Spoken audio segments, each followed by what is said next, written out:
Effective communication might be the most underrated way to get ahead in work and in life. Today, we're going to explore the power of writing well with one of the smartest people I know on the topic. And whether you're sending a cold email, pitching a project, or just trying to get your family to pick the right vacation spot, we're going to cover how better writing can make all the difference. And as my guest Neville Medhora puts it, imagine the conversion rate of every interaction you have in life goes up by 50%. Would that help?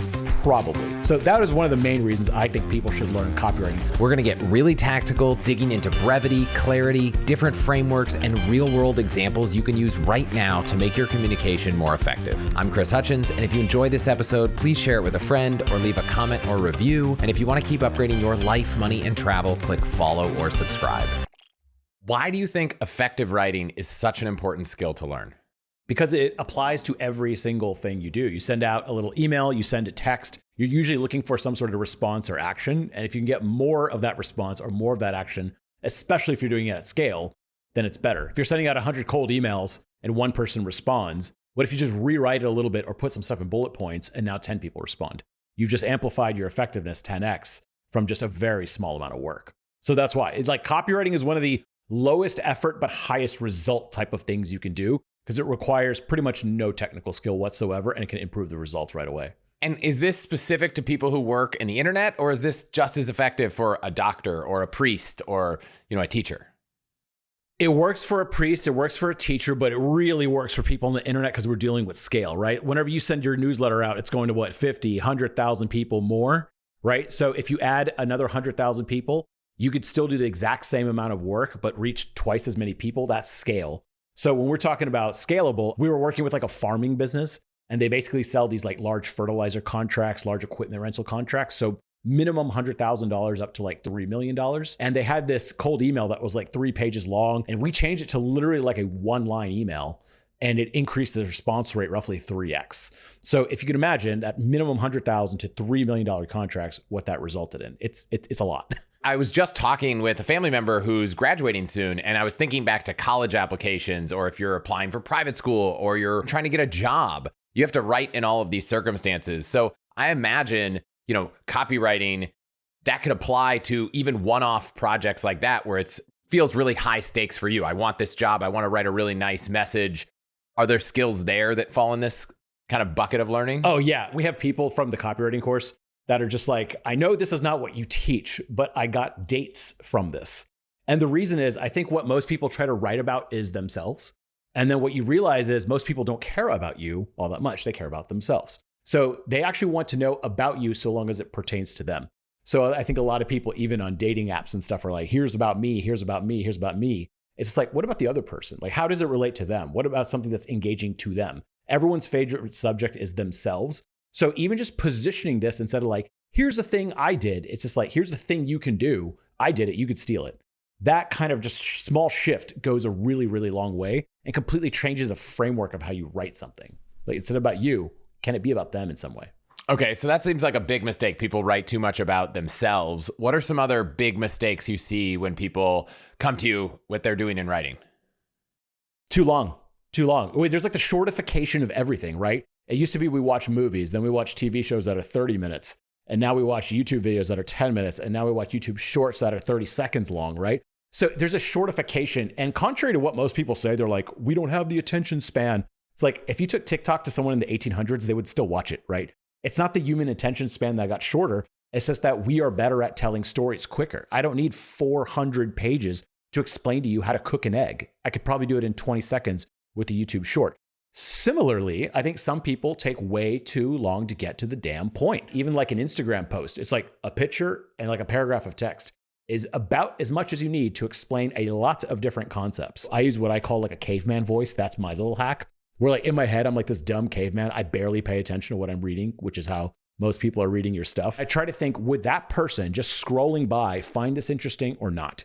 And if it's too long, if it looks like a big block of text that's kind of boring, and even I'm having trouble staying awake and reading it, then I just absolutely axe it, just ruthless. So the shortification of everything. Can you say all of this stuff in one page or even one paragraph rather than 10? That's so much better.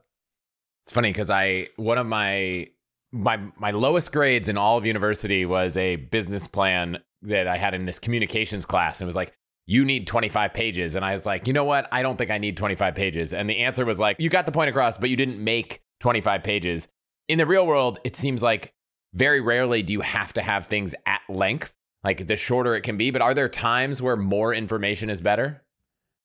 Yeah, when you're trying to obfuscate the truth, like if you're a lawyer, you want to write the longest agreement possible. That's why when you sign anything on Apple or Facebook or any sort of web service, it's 40 pages long because you're not going to read it. Of course not. And so they always have somewhere in page 38.2.3.a that there's some clause that, by the way, we can sell your information. You can't do anything about it, right? So that is the place where I see people go longer on purpose. And I think a lot of that's going to go away just because AI is so good now at like scanning long documents. And you could say, what do I need to watch out for over here? And boom, it'll take you right to that place. So I think we're going to see a lot of the really long stuff go away. Okay, so we talked about just condense things, have more brevity. What other skills are important to be a good writer? Before you even write anything, it's just like, is this interesting? Let's say it's a cold email. Let's say you want them to take an action. I always start with that. What is the purpose of this email? And it's to teach them like a specific lesson or get them to take a specific action. It generally makes everything a lot more interesting. So finding the reason is the first thing that people need to do if they're going to write about something before they ever start writing. Okay, so do you do that anytime you're sending a memo, writing an email? Let's pretend I've got to send an email to someone I collaborate with at work to try to get them to kind of see my perspective on a project. Yeah. So if you want them to see your perspective on a project, first of all, I go, okay, one, how is it going to be worth this person's time? So there's like a concept of a win-win-win. I win, you win, the company wins, we all win. How do we set it up like that? So instead of just me raw dumping all my thoughts onto an email and expecting them to read it, I'm thinking about them. I'm just like, okay, if I just raw dump a full page or two of my thoughts, now they have to read this. This is giving them more work. This is an assignment for them, right? So anytime I get a long email too, is someone's like, hey, can you help me with this? I'm like, you're giving me an assignment? Now I have more work because of you? Like that's the opposite of what I want. So I always think like, how can I make this person's life easier? And so I could just say, hey, Chris, I have thoughts on this. You got time in 10 minutes to talk? Call my number, something like that. Something that's very easy for them. Or give them bullet points of what I'm thinking, and then maybe we could discuss it further. Or I would say, hey, Chris, I thought this would be cool, and then I think we would get like a much larger commission if we did this. I would try to put some interest in them. So I have noticed, for example, if you want people to do something like leave a comment, just saying leave a comment is not really that good. However, if I say leave a comment, and I will send 3 people who leave a comment randomly a t-shirt that says copy, I get 500 comments, right? So it's just like that one little extra thing that you can give them to make it worth their while. So if we say like, okay, schedule a time on our Calendly. Okay, that's fine. And a percentage of people will do it. But how can we really make it? What if we say, schedule a time on our Calendly for our agency, and we'll do a full SEO report for you, customize and send it to you. It's yours to keep for free. And they're like, okay, at least I get something out of it, right? So I always try to think of like, how is it going to be beneficial for them to open this, to do this, to read this? That's the main thing I try to look at. I did this thing called Superpower, and it's like a blood panel, and they give you all these results on your biomarkers. But I did this call this morning, and they said, hey, schedule your consultation to review your results. And I was, well, your website tells me all the results, so I don't really need anything. But they said, and then we'll send you a summary and an action plan and an overview of everything for free. You can keep it. You can have this plan. I was like, oh, that's interesting. And so it did get me to schedule this call. Part of it, is my job. I'm like, I want to review all these services because I'm going to do an episode on all these kind of different ways to test your biomarkers. But they did have that artifact, and it made me want to schedule the call to get it. They made it about you. It pertains to you and your body. So of course you're interested. You're doing a blood panel to I presume, be healthier, stronger, whatever. And this is going to give you answers on how to do that. It was the perfect thing. They didn't make it about them. Hey, we're going to give you the history of this company, of Performance Health or whatever it's called. Instead, they made it about you. Like, we could just request something, but always like add a little cherry on top. Yeah, always a good tactic. Okay. I want to come back a little bit to shortification. How are ways that you are brief and clear? How do you encourage someone to take an email when they wrote the 5 paragraphs and they're like, now I need to get it shorter? What tactics would you use to try to do that? Bullet points is the first small one. Like, can this whole paragraph be a bullet point? Within the last 2 years, we have a new thing called ChatGPT and AI that can help you with this. You throw it through there and say, shorten this. write it in the style of X, like maybe Neville Medhora, Chris Hutchins, whatever. And it'll do it really well for you, right? So AI is good at taking long things and making it short. Sometimes it sucks, but it's getting better and better all the time. And so I like to put things in bullet points, especially if there's a lot of numbers, right? So let's say that report that you were getting about your health. What if it just said, by the way, here's the top 3 things you need to watch out on your health? And it gave you a number. That would be very, very interesting to you, right? And so I like to bullet point things and take whole paragraphs and say, can we make this one sentence?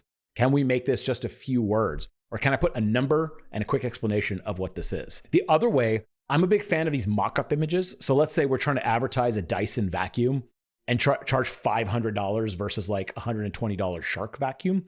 What I would like to see is a picture of the Dyson vacuum with little arrows to each part of it and be like, the Dyson ball allows you to go under couches easier. The Dyson sucks 60% harder than all the other ones. The Dyson, even though it's more expensive, it lasts 10 times longer than a normal vacuum, whatever. So I would like to see those types of things. So in one little image, imagine like an Instagram square, I know all about that product and there's barely any text on it. I'm not having to read an entire sales pitch. I'm just looking at a quick image with a couple arrows. That's it. So that's what I mean by the shortification of information or minimization. Instead of a 30-minute long video, is it possible that we can make this a YouTube short? Now, I'm not saying that everything you do has to be like ultra short. You can go into very in-depth on a sales page about the Dyson vacuum. But if you're trying to show an ad for it, you can't show an entire sales page. You just got that one little image with a couple of pieces of arrow to get people's interest. So that's the types of stuff where I'm just like, take a lot of information and condense it down into a small amount of space. This episode is brought to you by NetSuite. What does the future hold for business? Ask 9 experts and you'll get 10 answers. Bull market, bear market, inflation up or down. It would be amazing if we had a crystal ball. But until then, over 38,000 businesses have future-proofed their business with NetSuite by Oracle, the #1 cloud ERP, bringing accounting, financial management, inventory, HR, all into one fluid platform. With one unified business management suite, there is one source of truth, giving you the visibility and control you need to make quick decisions. And when you're closing the books in days, not weeks, you're spending less time looking backwards and more time planning for the future with actionable data, which is exactly what I'd want as a CEO. Speaking of opportunity, you can download the NetSuite CFO's Guide to AI and Machine Learning at chrishutchins.com/NetSuite. The guide is free. You can go to chrishutchins.com/NetSuite or click the link in the description. This episode is brought to you by Notion.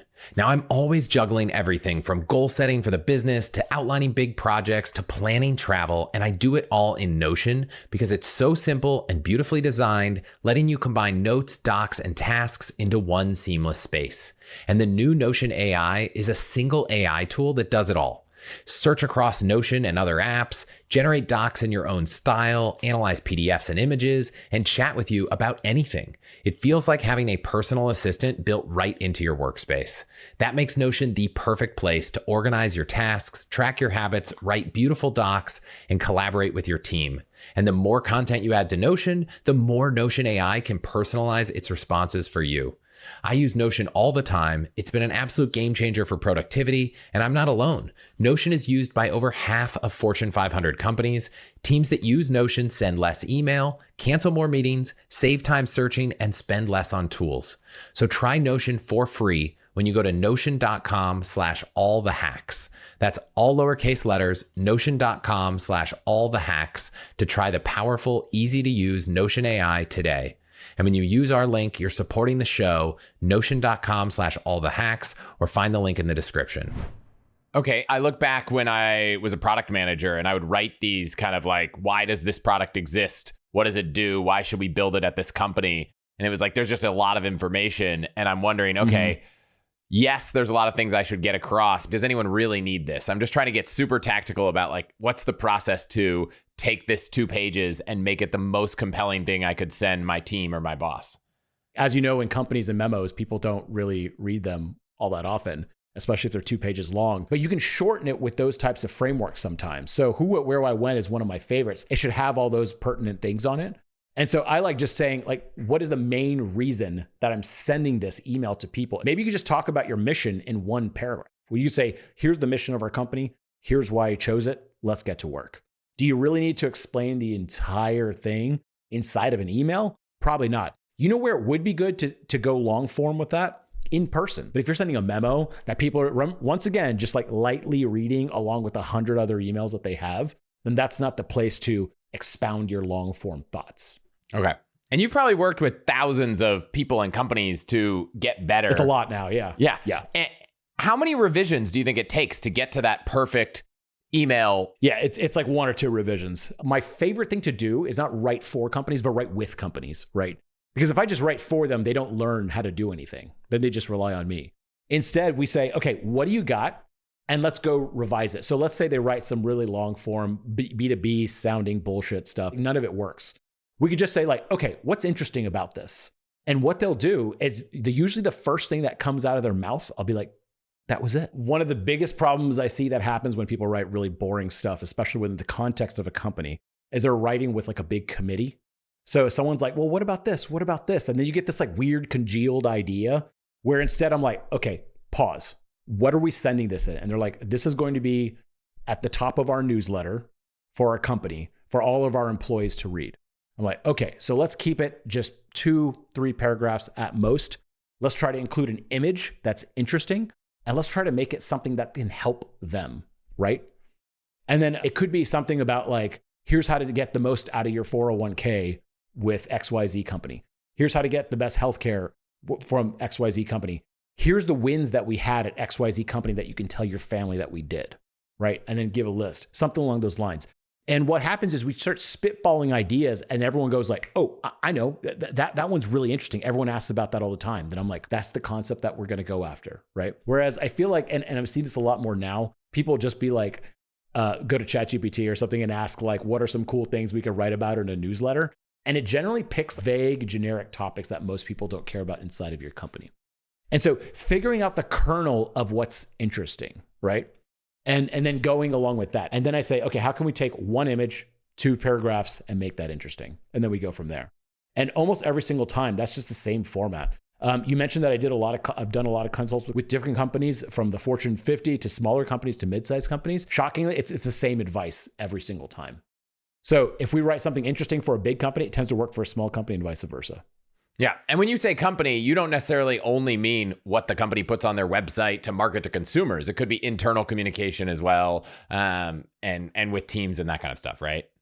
Yeah. And the internal communication, a lot of times they get really liberal because they think everyone's just like really sitting there and reading it. And so there's all these famous case studies where people will be like, if you read this, I'll send you $50, just respond to this email. And then no one will respond. And therefore you have to make these interesting. You have to understand that people's eyeballs are being distracted everywhere whenever they're reading their email like that. And then here's the thing. If someone starts sending you non-interesting stuff day after day, week after week, year after year, they tend not to pay attention to you. Whereas if you send, for example, in the All the Hacks newsletter, if really, really, really good information every single time, people start looking forward to it. So for example, if I got an email from my mom, it might not have the best subject line in the world, but I'm going to read it because it's from my mom, right? So the sender is actually the most important thing. The subject line is almost irrelevant if you have a very strong reputation as a good sender. So that's kind of some of the long-term stuff we think about. So you talked about getting people's interest. I think I've seen you write a few posts on the AIDA formula. And you think that's something everyone should be using? That's like the only formula. There's all these like different copywriting formulas. I'm telling you, they all stem from AIDA. And some people are like, well, what if you add agitation in here? I'm like, I know, but you're building on AIDA. So for people who don't know, AIDA means attention, interest, desire, action. Get their attention, interest them with interesting things, quotes, give them the desire, make them see how good life would be with your product, and then get them to take an action. This is the 4-step way to psychologically get someone to buy something. And it works every single time, over every single industry. And the reason is, it's because it's designed for human brains, right? So back in the 1800s, AIDA was still a formula. The 1900s is still a formula. The 2000s was still a formula. The internet age, it's still a formula. And the reason is our human hardware brain has not really changed whatsoever. And so using this formula is pretty much the way to sell everything. So whether you're doing a very, very short cold email, each one of these can be a few words or a few sentences. If you're making a sales page, generally you break your sales page down into this formula. So it's used pretty ubiquitously almost everywhere in a lot of good marketing. It's funny because when you say sell something, my brain instantly thinks, okay, I have this product and I'm selling it. And then I just started processing other ideas where I was like, oh, I remember an email I sent to a bunch of people in our family trying to pick where we go for a family reunion, right? It's like, okay, well, like I'm not selling them a good for dollars, but I have a thing that I'm trying to get them to buy, quote unquote. Same thing. You're filling out applications for a job. You're trying to sell yourself. When I think buying in product, I think very narrowly, but it seems like almost all of the communication I'm doing, I'm trying to get someone to buy or buy into some idea or something. Yeah, you're trying to sell them an idea. Yeah, you're trying to educate them on something. And this seems to still work there, whether you're writing a college application or a job application, or you're trying to convince your family to go to Mexico instead of, I don't know, Jamaica. Literally every time. And here's the other thing. So if I was trying to convince my family to go to Jamaica instead of Bermuda, there's two decisions where I'll split. Instead of being like, guys, I really want to go and throwing a temper tantrum, instead I would think like, how would I sell this with the AIDA formula? And I was just like, guys, look at the place that we're going to stay at. This is unbelievable. And this costs literally 40% less than Bermuda. In fact, Jamaica is actually 2 hours closer and the customs aren't as hard to get through each time. And this place that we wanted to stay in Bermuda, this is actually an hour away from the airport. This place is only like 10 minutes away and Uber works great over there. And we'll also stay downtown. So we'll be able to walk to everything. Whereas this Bermuda place, I mean, it's great, but we have to like Uber to every single thing that we go to. So it's very remote. And so I would start introducing all these different ideas. I would start interesting them with like interesting facts. And then desire would be like, anyways, I want the easiest thing for all of our kids with the least amount of time and the least amount of expense, but for the best experience. And it sounds like this is going to be the one. So let's go to Jamaica. Reply yes if you want me to start making the Jamaica bookings. So in my head, I can make that sale very easy because I have that AIDA framework locked and loaded. And I've learned that it's just like, just do it with AIDA. I've tried so many different ways to try so many different types of things. It just doesn't work as well as AIDA does. So when people try to think like, well, how do I approach this? I'm like, try it with AIDA first. It's a pretty straightforward thing. So I was able to make up that example on the fly really quick, just because like I have AIDA in my head, whereas someone else would be like, why is Jamaica better than Bermuda? And they have to like start thinking about this whole thing. But I got this locked and loaded, and it's just much easier to do it that way. And you could sell anything like that. You could tell your kids to clean their room in that way. It's a really, really, really useful framework to learn. So let's go back to what you said before about bullet points and brevity. What you just explained, pitching this trip, it was kind of long. Would it actually be, hey, here's what I think, bullet, if we're going real tactical on how you would write, an email like this to your family? Yeah, for the interest part, that's like interesting quotes, interesting stats, interesting statistics, all those types of things. That would probably be a couple of bullet points. And then like one sentence would be the desire of just like, I think if we chose Jamaica, it'd actually be the most cost efficient. And we'd actually get to do surfing this, all these other things that we wouldn't get to do in Bermuda because we're too far. And then like reply yes if you want me to get started booking the Jamaica trip. It's really, really simple, but it's very, very influential. I probably convinced you to go to Jamaica instead of Bermuda, even though I know nothing about both. So yeah. Now here's a question, just to probe on it. What do you think of reply yes to get me to do this versus reply no if you think we should do something else? Like giving people the opt-in versus the opt-out. The only problem with the problem with the last thing you said is reply no if you don't want me to. Like if you break that down, like my brain computer had to spend more time processing that than just like reply yes. Or you could just say reply Jamaica or Bermuda for your vote. Right? Just like something dead simple. I was thinking, if this sounds good to the family, I'll start booking it. If you don't think we should, let me know, which means that to say yes, you don't do anything. That's where I was going, was trying to think through like, how do you make it dead simple? I would probably say, don't reply and I'll just start booking it. If you have a problem, respond back, right? I would just make it more simple so people aren't like, wait, what does that mean? And then anytime you confuse people, a lot of times what they'll do is defer. So even if they don't close the email out and delete it, they'll like just keep it in their inbox and come back to it later. Whereas if you make it super, ultra stupid easy, they'll just do it right then. For example, we have a newsletter as well that goes out on Friday called the Swipes email. And every once in a while, we'll poll people. And what we do is we just say, respond to this email with a question. However, I've learned over time that if you say to a group of 100,000 people, reply with why you don't like using the internet, you have now given them an assignment, right? And assignments are hard. That means they have to reply maybe on their phone and think about all the reasons they don't like the internet, and they have to type it out and then send it. Instead, if I just include ABC, And like A, it spends too much time. B, it's not good for the youth. C, whatever. And I just ask them to reply with their letter. They can even reply on their phone, just like reply, C, send. That's it, done. And so I have noticed that if you just make it easy for people, you get way more of that action. So we use that in sales all the time. So it's either like book a Calendly link over here or something easy like that, or reply yes, and I'll send you my phone number. We can schedule a call. There's something very, very, very simple. But also when they reply, that acknowledges they've read it and then taken some sort of action as well. Yeah. So I do like getting a reply. It is helpful. Our mutual friend, Nick Gray, taught me something on the Calendly link thing that I've adopted, which is, a lot of people feel like if you send someone a Calendly link, it's kind of arrogant, where it's like, my schedule's more important. Please find something on my time.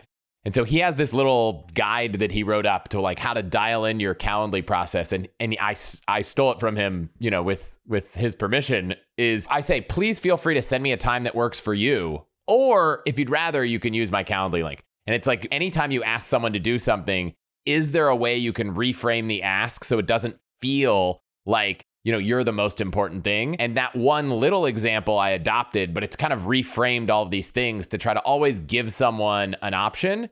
And in this case, it's way more work for them to go look at their schedule, find 7 times, copy them and put them in an email, or just click the link. So you can kind of find a way to make your ask feel better, but still get the result you want. 2 thoughts. When people think that a Calendly link is like harder, I'm just like, what are you talking about? The alternative is so hard. So Calendly makes everyone's life easier. 2, I say the same thing, but except slightly different.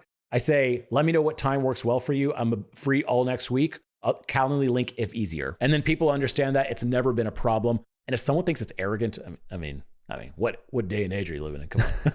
We talked a lot about email. You said that if the sender is really important, then the subject barely matters. What about when the sender's not important? When you're like, I really want to get someone to open this email, how do you think about subjects? Yeah, so there's a couple different ways you could do it. You could lie, right? You could do the old, the RE : trick where it looks like you've already replied. And here's the thing, it works really well about twice. And then people spam you, right? Also, Google's promo tab is very good at spotting mass emails, right? So you probably get sorted in the correct way anyways. What I have noticed, and this is contrary to all marketing advice, people like to think that like the subject line is like the number one thing. And I've actually just noticed that it's not. Yes, you could sort of sometimes get a slightly higher open rate from something, but I would encourage people to try an AA test instead of an AB test. AB test is where you test 2 different subject lines. Test the same subject line versus the same subject line. And it's the weirdest thing. You'll get different results. You won't get exactly 50-50. One will be like 75-30. And you're just like, what happened there? It's the same thing, right? It's very, very weird. And so what I have noticed is that just putting a vague subject about what's in there, right? If I'm a brick company trying to get a large contract for a housing contractor's brick business, I just say like, we have bricks 30% cheaper than Acme company that you're using. Just like a sentence that's very matter of fact, and perhaps 30% off brick cost is probably a big deal to them. So I try to go with something that matters to them. And that's it. And what I do is I'll generally write 4 subject lines. I don't know why. I used to try to do 20. I think it's too many. But I'll handwrite 4 subject lines. Don't think about it. Really quick. Subject line 1, subject line 2, subject line 3, subject line 4. I write the email and then I come back to it in a few minutes and just look at it and go, which one is like the most punchy? And I select that one. That is about the most scientific process we've ever found.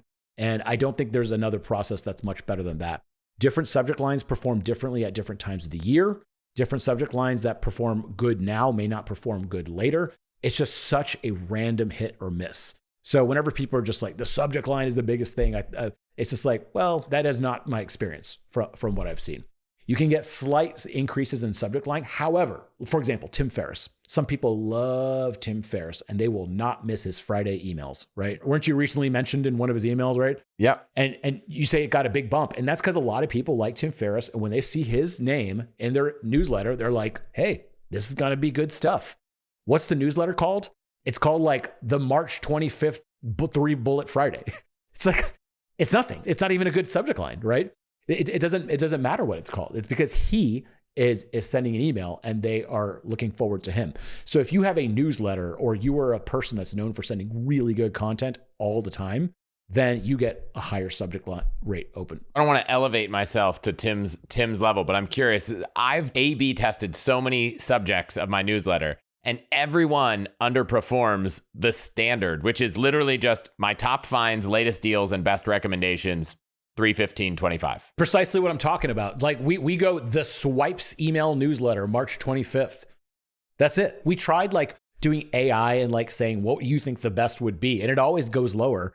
And then sometimes we try to change it around. And I think people like the familiarity, the regularity of your newsletter. And then you compete based off your reputation, not some trick that you're trying to get them to open in a subject line. On the topic of email, if you're doing this for work and you're trying to get really high response rate to emails you're sending to lots of people you don't know, any tips there? Yeah. If you send cold emails to a bunch of random people, let's say in the Fortune 100 with very busy inboxes, these are very in-demand people, let's say VPs of marketing, you're going to get a 1% response rate at best. I mean, that's like amazing if you get that just with cold emails with those people. Now, let's say you send them a letter. Maybe some of them will open it. But if you want to get a 100% response rate, what would be interesting is a UPS package. Because who gets a UPS package and doesn't open it? UPS packages get roughly a 100% open rate. So if you address it to the Nike CMO in New York, and he gets this package and he opens it, he's like, what the heck is this? And then inside, there's a box of chocolates and maybe 10 slides pitching your company. He is likely to actually read that and probably very likely to at least eat the box of chocolates or send it to someone in the company and they eat the box of chocolates. So if you want to get a 100% open rate, send a package. We've actually done this. And unfortunately, like every client that does this, you cannot tell anyone about this. It's like private consult. So I don't say like specifically who the companies are, but I'll give one example. E-commerce companies at Christmas time will often have a very busy like Q4, right? And they need a lot of help. They're making a lot of landing pages. They're making a lot of specialty pages, and their own employees can't afford to do all of those things at the same time. So they hire out some of that design work. And so this company just basically takes these pages, take PSD files, Figma files, and makes them into working web pages. That's all they do. And they work with really big companies. So what we did was we made a custom box of chocolates spelled out in their company name. So that costs like $25 per box to get made for them. And then what we did was we sent loose leaf pieces of paper, and it's basically like a printed out PowerPoint with roughly 10 to 12 pages. One page is like, here's all the different companies we've worked with, insert big name, insert big name, insert big name. Here's exactly what we do. We take your designs and we make them into working web pages, mobile friendly, super optimized, lighthouse scores of 99% or above. That's it. It's like, we work with your current employees. We're not looking to replace anyone. We're looking to augment them or looking to support them. And then it just gives a pitch. It's like, you send us a napkin drawing, an example of some other page you like, and we'll go and make it. Here's how to contact us. That's it. That's the whole thing. It's a super stupid, simple pitch with the box of chocolates, and that's it. And what happens is these people open it and they go, ooh, chocolate. So there's something in it for them already. And then two, they read it and they're like, oh, this is pretty simple. I'll keep this for later. And what they do is they take that piece of paper, they put it in their drawer, or they take that piece of paper and they put it over to the right department where that could actually be bought, right? Or to the person in charge that's just like, hey, this is kind of cool. We always get overloaded in the holidays. Maybe we could try something like this. And so that kind of physical mail actually works incredibly well. The downside is it costs roughly $50 a package, depending on what you're sending, right? And then it also takes labor to make these packages and send them.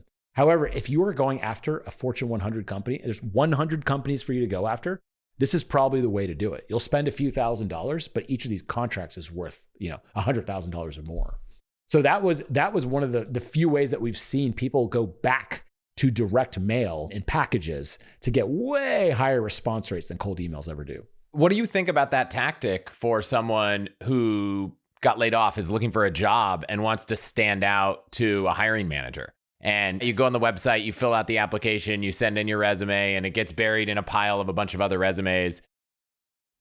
Could this work in that case? Let's say you were to send your resume and get creative, okay? Instead of printing out a resume and sending them like everyone, what if you printed it out on a giant cardboard thing, right? And sent a package to the hiring manager, and he gets this big UPS package, and it's like, what is this? And it's like your giant printed out resume. That would skip you to the front of the line in terms of his attention. Now, maybe you suck compared to everyone else and he won't hire you, but the point is he will 100% see you, right? And then also just like the added moxie of doing that would be really cool.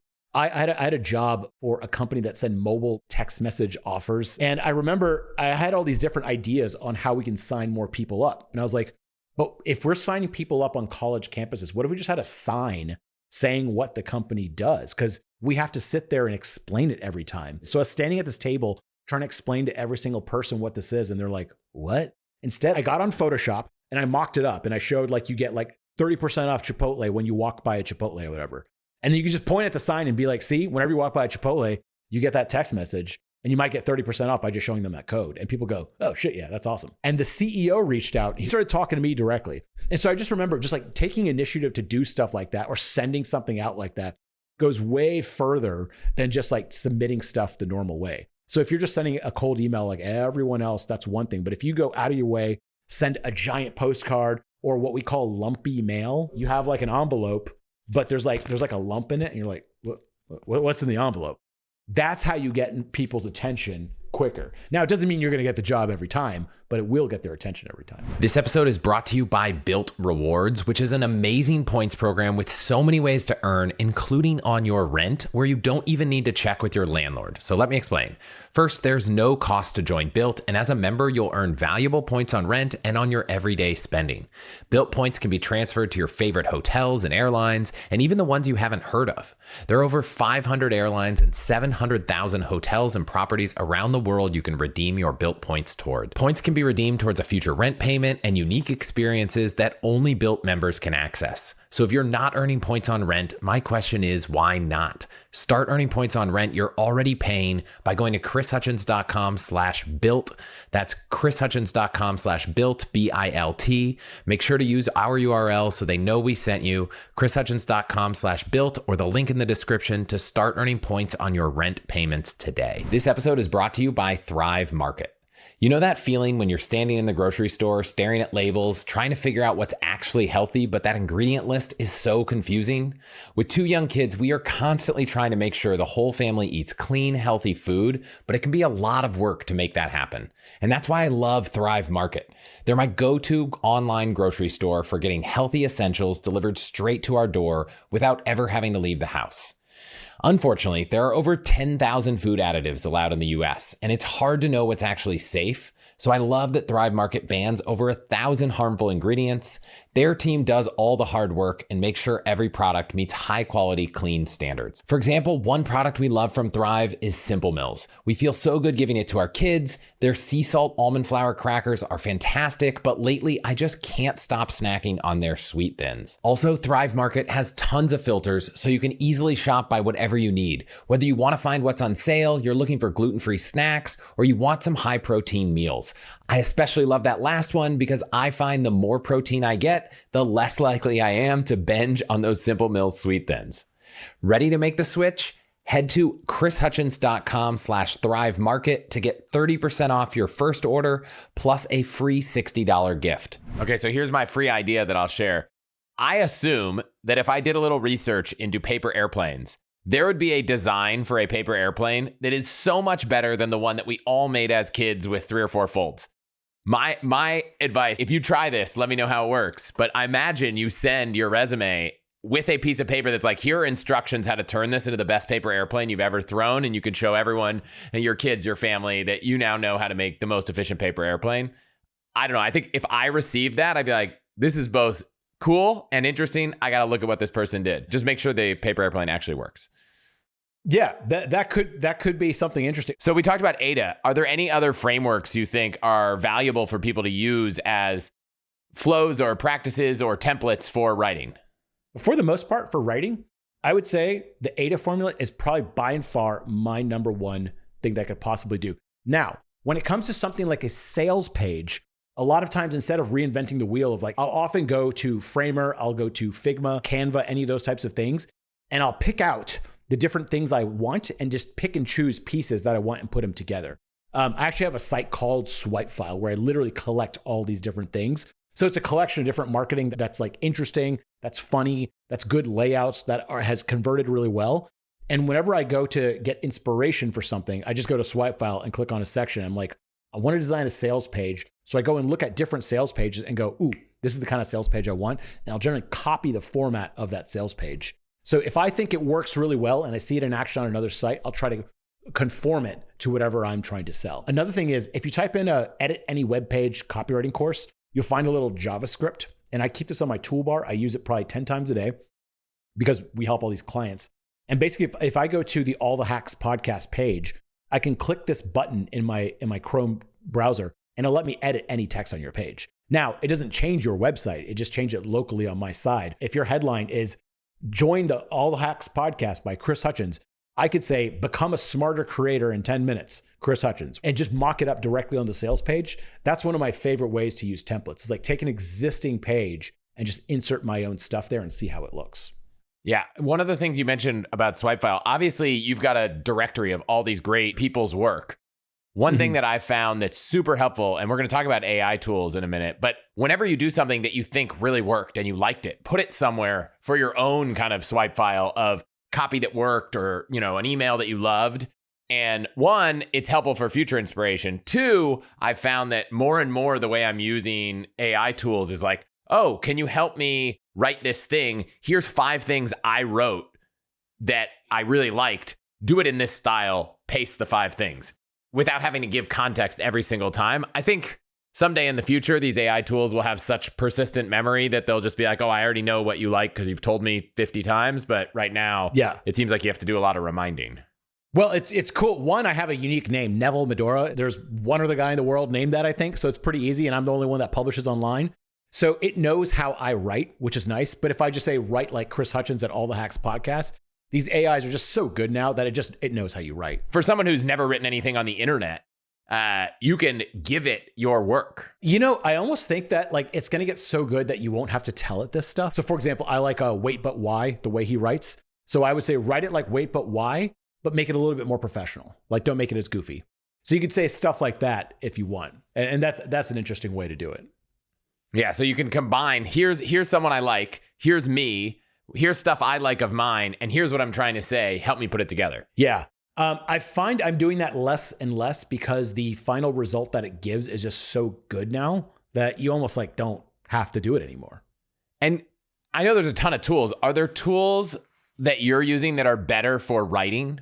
I know people say, oh, Claude's the best for coding, but for writing, what AI tools have you been the most impressed with? If you follow Twitter, it makes it sound like there's some huge AI arms race and they're all so different. They all catch up to each other within weeks. Like something comes out and then the next version of it has. And so I pay for ChatGPT, the premium version. I use Grok a lot. If I'm asking questions that are a little bit spicy or about controversial topics, politics, whatever, Grok is probably the best because it's the least censored. ChatGPT is still really, really, really, really good. And even Google's Gemini, just the normal AI answers that pop up at the top, those are getting better all the time. So for the average person that's using these AIs, I gotta say, they're all the same to me. They all give roughly the same outputs. But honestly, I just end up using ChatGPT every time. And every time I get the new model, it's just better and better and better. The one thing I'll say that I've been doing a lot of for ChatGPT is you can go create your own GPTs. And what you can do is you can basically preload all this instruction. So let's say you're someone who's writing a bunch of applications, whether it's for a job. You could go in and say, hey, here's my resume. Here's what I'm interested in. Here's the career I want. And load all that in. And then you have a GPT that's like, cover letter writer. And anytime you need to apply for a new job, you could open that up and say, I'm applying for a job at this company for this role. Here's the job rec. Here's the website. Write this. And it has all this stored context for a very specific purpose. So if I want help writing the intro to a podcast, I've got my podcast intro bot where I say, look, I love to pull quotes. I love to do this. This is what I want. And it'll help me kind of do that anytime I upload a transcript. Yeah, GPTs were really useful when they came out and I was excited about them and I made a bunch. And then it just got so good that you didn't need the GPTs. So I've actually stopped using them quite as much. And I've noticed the use case for GPTs erode a little bit. Okay. In my personal experience, yeah. To go back to this idea of kind of quick things, why do you recommend people read their copy out loud? Because it makes you talk like a human instead of like a robot that you're like writing in English class. Dear sirs, to whom it may concern, those types of things. It completely eliminates that. And one of the things I've noticed in every single consult that I do where they have really bad copy, I say, what does this product actually do? I've read this whole sales page. I don't understand. And they're like, oh, it takes your writing and it just makes LinkedIn posts out of it. And I'm like, yeah, why don't you say that? So whenever someone says something out loud, there is some succinct magic to it where you're just like, if you just take that and put it in text, that's what it is. So that's why I tell people to read it out loud. Also, if you're sitting there reading and babbling, it's really, really long, you start going, ugh, this is too long. And you start cutting it. When you think about writing content for the internet, in the future, like right now, I'm using deep research to try to learn about a lot of things, which means I'm not actually reading the source material. Is there anything you're changing about the way you write content, knowing that there might be a future where the consumer of that content is not a human reading it, but some software reading it and incorporating it into other things? Absolutely. It's called, I call it SEO 1.0 versus SEO 2.0. SEO 1.0 was like fooling Google into putting you higher than other people, so you get on the front of the search engines. Now, Google is so good at that, like all those tactics have kind of fallen out of favor. But SEO 2.0 is like, what unique human experience can you give to an AI that it will send traffic to you? So for example, what's a bad thing to put for SEO 2.0? Like the 10 best ways to clean a countertop. Instead, here's a weird way I use Tide with bleach to clean a countertop. And here's how I did it on my marble counters in Austin, Texas. That very personal example is what the AI will find useful and novel to train on, right? So I almost think, what's a weird edge case that the AI can use? More so than like, okay, how do we like change this headline to more fit what Google wants? So I will say that there is this move from SEO 1.0 to SEO 2.0. So ChatGPT, people still say, what's the best vacuum for a 35-year-old mom that can lift about 30 pounds and has 2 kids, right? That's a question that Amazon can never answer, but ChatGPT could. And so it'll go research all the different things and spit off the right answer. So if you start putting out a lot of different use cases for this certain type of vacuum, why it's good for moms, why it's good for babies, why it's good for the air quality, whatever, I think that's the way to approach SEO 2.0, in my opinion. It's still early, but I think that's how it's going to work. Yeah, the way I've been thinking about it, I think we're probably slightly further when it comes to audio content than written content, but I don't think we're that far. And I think what I'm trying to do more of is what I'll call like primary research instead of secondary research, because I think the AI is just so good. If you have this article, the 10 best vacuum cleaners, it's unlikely, unless you're the wire cutter or something, that you bought 10 vacuum cleaners and went and used them all. What you've probably done is searched all over the internet, tried to find all these other people's reviews and synthesize that to what do you think the best 10 are. Unfortunately, ChatGPT can probably do that better and more personalized. But if you were like, I went deep on this one vacuum, that piece of content is probably something that you're not going to find as much on the internet, and you can be a better source for the world. So I'm trying to say, okay, I did this episode on best bank accounts. There's a million websites that do best bank accounts, but none of them actually go and use them. So how can I talk about the experience opening them and using them versus just reading their marketing pages? Because I think that content is more interesting. There's a whole other layer on top of the internet. At first, ChatGPT just read web pages. The current thing that it's doing now at a 60% proficiency is watching YouTube videos. It's reading transcripts. And then when it's able to watch videos, watch this, how did Neville react? Is he lying? It'll get better and better and better. And when it's able to train on all the video content that you have, including your backlog of content, that's going to be very, very powerful.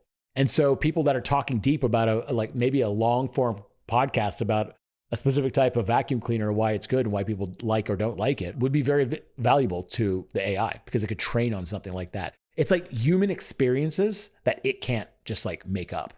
I think that's what's going to be rewarded. Essentially, it's the same thing as SEO 1.0. Make really interesting shit and put it out. But the problem that Google introduced was that you got so heavily rewarded by doing SEO that everyone started to talk about the same things. Like everyone in copywriting was how to become a copywriter. That was for whatever reason, that was the number one search term.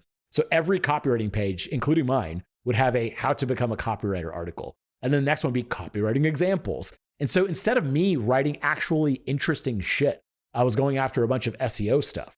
Now what I can do is I could be like, hey, one of the guys inside of our copywriting community, he was going to a conference and he wanted to get more clients for his service. So he just wore a shirt that said copywriter. Literally, that's all it said. And people were like, are you a copywriter? And then he ended up getting a bunch of business. That's an interesting example. You were smiling while you said that. You just learned something of oh, hey, if I wrote podcaster, people will ask me about my podcast or whatever, right? And maybe I'll get introduced to other podcasters. So that's an interesting example I should have been writing about, but Google distracted us because the rewards were so heavy for me to be how to become a copywriter, even though I think most people shouldn't become copywriters. So it just rewarded the wrong thing. And I think actually AI will now start rewarding the correct thing. What are novel, interesting things that you're doing in general as a human? I want to know that. So there is kind of hope to like bring back like the kind of golden days of internet content before it got taken over by just like SEO keywords. Any exercises for someone who wants to get started and just start writing better? So this is what we do. We write and communicate information in terms of making a sale. That is our goal, right? And so with that, I think there's a thing called copy work. And that's where you take classic ads. I would say look up David Ogilvy ads, some of my favorite. Like there's a Man in the Hathaway shirt, or there's a famous one called How to Create Advertising That Sells. And if you hand copy that, what you'll learn is like how David Ogilvy, a legend, a proven legend, writes.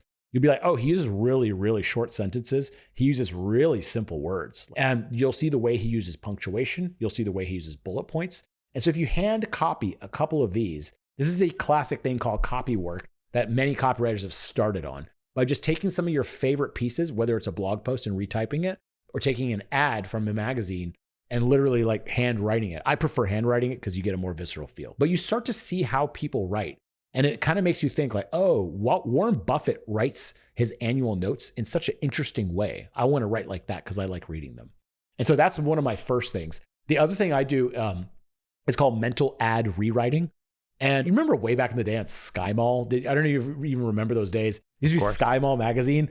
And I got this idea from that because they would have all these wacky ass inventions. And I would say, how could I write this better? Or what better picture could I put there? And I actually started doing mental ad rewriting across everything I did. Sometimes I'll see a billboard and like I don't even know what it's for. And I'm like, what are they doing? Instead, I think, how could I have made that better? And constantly doing that with everything is a great, great way to exercise your copywriting muscle. I love those. Okay, I have two last things. First, what do you think the impact is on someone's life if they can really master the art of copywriting? If someone becomes a better copywriter, they of course write better emails, better sales pages, better home pages, better blog posts, better anything written. However, it's also a mental framework on how to sell. Let's say you're a doctor and you're trying to sell an idea to a patient to lose weight. All of these things can be better explained if you know copywriting well. If you know something like the AIDA formula, if you know how to get people interested in something before talking about it, that will go very far in you being a better salesperson. So anytime you approach a situation, you're more likely to get someone to do what you want. You're more likely to close a sale. You're more likely to convince them of an idea. So just think about that. Imagine the conversion rate of every interaction you have in life goes up by 50%. Would that help? Probably. So that is one of the main reasons I think people should learn copywriting. It's not just for your writing, but it's also just for framing the way you think, making sure that you present things better and sell every idea product you ever try to pitch better. This episode is brought to you by Trust and Will. It is so easy to overcomplicate simple tasks. Believe me, I know. I love doing so much research, but some things don't always need to be so overcomplicated they end up getting put off forever, like creating a will or trust. So check out Trust and Will because they make estate planning straightforward and so simple you can do it from your couch. Their platform is attorney designed, specific to each state, and most important, customized by you at every step. I can tell you firsthand how great Trust and Will is because we actually used it to set up our estate plan years ago, long before they were a sponsor, because it was quick, easy, and way less intimidating than it seems. In a few guided steps, we had a solid plan in place to protect our family, and we were able to customize it to match all our nuanced preferences about what happens to our savings, who's going to be the guardian for our kids, and so much more. I can't tell you how much peace of mind we have knowing that we got all of this taken care of, and it was so easy to update online after we had our second child. So let Trust and Will uncomplicate the process for you. Protect what matters most in minutes at allthehacks.com/trustandwill and get 10% off plus free shipping. That's 10% off and free shipping at allthehacks.com/trustandwill. So you said it can apply to all these areas of your life. When I was asking you for things that we should talk about, one of the things you put was hacks that you use to make a big network. So outside of just writing, you said crashing parties to make big networks. Tell me about this because I'm guessing this is maybe some of your copywriting skills applied in person. Yeah. Now I have a cool network. I don't necessarily need to crash parties. However, 18-year-old Neville in college did not have a lot of like cool, rich friends or anything like that. So I had a mentor and he would go to all these like really high-end parties in Austin. I had no idea this like world even existed. And it was like Michael Dell and all these like other billionaires. Now, keep in mind, I looked a little bit demographically different than most of the people going there. So I had to blend in really fast. You want to know my fail safe for crashing a party? This worked every time and it never doesn't work. If you come in with like a lanyard under, like a green, yellow, and purple lanyard, it doesn't really matter, but it's like covered by your suit. And then you also walk in with a glass of wine with wine in it and a cocktail napkin around that glass. And you just walk in on the phone. They're like, clearly this guy was just inside the high-end party. Like who would be walking around with a wine glass and a tuxedo? It worked so well that it was such a cheat code. And so that's how I originally formed a network, by like crashing parties. Like you don't know anyone, and how do you build a network out of that? And so that was a great way that I met a lot of mentors. And then later in life, I realized, like, if I just look at the best men at my wedding, almost all of them were from the internet. Like people I met on the internet years ago, Noah Kagan, Sam Parr, these are my buddies for decades, right? And we met each other through our blogs, through social media. You were there too. We're at an email marketing conference recently in Austin. We're so cool. And there was about 300 people in the email space. And if you didn't know someone, you probably followed them online. And because you follow them online, you know them already. And so when you meet, it's like you got a buddy. And so I also think like posting on the internet and just participating on the internet. You don't even have to post, but even replying and having conversations is probably one of the best ways to meet people now, that I think. But I do remember I was able to jump way above my station in life by crashing some parties and going where the people were. I think one other fun thing, come back full circle to another person in Austin, was Nick Gray. He sends this friends newsletter. And so for people who don't have a professional topic you want to blog about, but you want to write, you want to get it out there, and you want to build your relationships with people you meet, he sends this newsletter out where it's just like, here's a thing I did, here's some tips I picked up from this thing. It's totally random. It's not on any cadence that I'm aware of, but it's just interesting stuff from an interesting person. And so having your own newsletter, no one knows how many other subscribers you have, right? Unless you publish that number. So it's true. You can just say whatever if you want to. Yeah. So you could be like, I have this friend's newsletter. You give it to all your friends, have them subscribe. Maybe you subscribe for them, and they kind of get this update. And I think that's a fun way for someone who wants to practice writing, wants to put some content out there, doesn't necessarily want to have some big public presence. I love the Friends newsletter. I had one for a while, and now I have a broad one. So, I don't need that anymore because I'm kind of more public about things. But I think that's a fun way to practice writing and share with lots of people, or a few people. That's a really good idea. Nick is really good at that. I also think like he's not trying to necessarily profit on it in any way, because he's already independently wealthy. So like he doesn't care. But so he just sends it out, and it's like kind of like a blast from the past of like old school blogging, where people just did it for the love of it. His newsletter reminds me of that. Reminds me, my grandparents always sent like a letter every year, and there's like, here's the sum in their Christmas card. There's like we went to Hawaii and we did this thing. It was like, it was all the year's social media updates, like in a letter they sent to people. And in this one's just more visual and whatnot. So you can go check that out. I'll link to it in the show notes. But I thought it was a good example of what you could do, even if you're not trying to build a brand on the internet. Yeah, I think a lot of things in life are like, you get what you put into them, right? So some people, they move to a city and they're like, this city sucks, it's boring. It's just like, well, did you try to do anything? Like Nick Gray moves to Austin and like makes a ton of friends, meets people all over the place, has the biggest network ever because he puts work into it. So a blog is similar, where you can take a lot of your updates in life and send them out. That's a good idea. Starting a little friends newsletter. That's great. Cool. All right. For people who are like, I want to write more, I want to be a better copywriter, you mentioned Swipefile. Where else can they go? Yeah, swipefile.com is if you want a bunch of inspiration. You can actually sign up, save swipes. We also have a bunch of templates, so sign up for that. It's free. Then Copywriting Course is actually 1/3 a course. So Neville talking about how to get better at copywriting. Then we have this whole community area where you literally upload your copy, and myself and other professional writers go and rewrite it and tell you what's wrong with it and how to make it better. Like I said, we write with you. We don't write for you. It's the best way so you can learn. And then the other thing, every Thursday we do an office hours, and it's not even just like writing. It's actually more like business strategy. A lot of people will either have a business or be part of a business and be like, how do I like make this better? So go to copywritingcourse.com, sign up for a year over there. It's super affordable, less than the price of like one consult with like a professional. So I think it's one of the best deals out there. Awesome. Neville, thanks for being here. Thanks for having me. Appreciate it.